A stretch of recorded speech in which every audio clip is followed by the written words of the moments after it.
የቆረበ ሰው ካልቆረበ ሰው ጋር መብላት ይችላል አይችልም? አይችልም። የቆረበ ሰው ማስተረፍ ይችላል አይችልም? አይችልም። የቆረበ ሰው ብቻውን መሄድ ይችላል አይችልም? አይችልም። የቆረበ ሰው ካልቆረበ ሰው ጋር ሰላምታ መለዋወጥ ይችላል ወይስ አይችልም? አይቻልም። ሕዝብ ዕውቀት ከማጣት የተነሳ ጠፍቷል። ስለ ቁርባን እንማር ግድ የላችሁም። አንዳንዴ የማለዳ ትምህርቶች መሆን አለባቸው። በተለይ እሁድ እሁድ ቅዳሴ ምንድነው? ቁርባን ምንድነው? ይህ ኦርቶዶክሳዊ ቤተሰብ ጋብቻ፣ እነዚህ ነገሮች ከወንጌሉ ባሻገር ቢሰጡ ጥሩ ነው ብዬ አምናለሁ። እውነት ለመናገር የሁላችሁ የቆረበ ሰው ካልቆረበ ሰው ጋር ሰላምታ መለዋወጥ ይችላል። አይችልም ያላችሁ ሰዎች ይችላል ነው መልሱ። በተቀደሰ ሰላምታ ተለዋወጡ ይላል ቅዱስ ጳውሎስ። ካህናቱ ቀድሰው የጌታን ሥጋና ደም ተቀብለው ከወጡ በኋላ ከሰው ጋር ሰላምታ ሲለዋወጡ አይታችሁ አታውቁም? ትከሻ ለትከሻ ሲሰሳሙ አይታችሁ አታውቁም? ካወቃችሁ ታዲያ እነሱም የበሉት ሌላ ሥጋ ነው፣ እኛ የምንቀበለው ሥጋና ደም ሌላ ነው እንዴ? አንድ የክርስቶስ ሥጋና ደም አይደለ?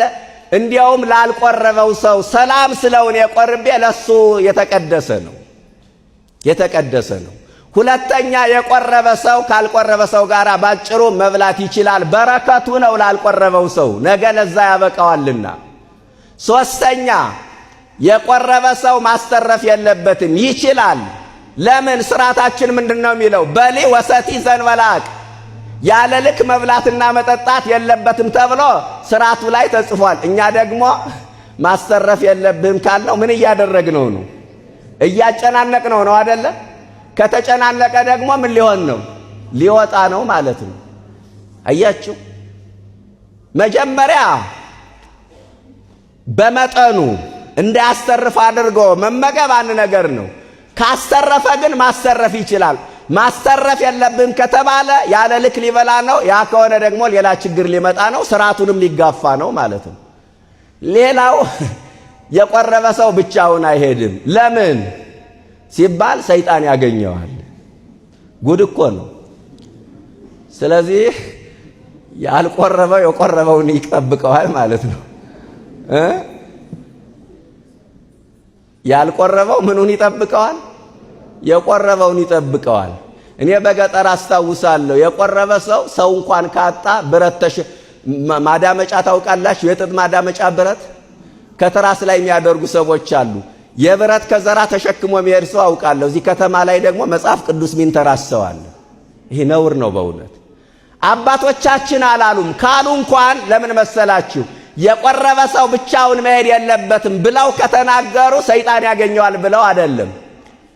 ሰይጣን ያገኘዋል ብለው አይደለም። የቆረበ ሰው ምንድነው? ንጉሥ ነው። ማንን ተቀብለዋል? አያችሁ፣ ንጉሱን ተቀብለዋል። ሙሽራ ነው። ሙሽራ ደግሞ ምን ያስፈልገዋል? አጀብ ያስፈልገዋል። አያችሁ፣ ከባቢ ያስፈልገዋል። መታጀብ አለበት።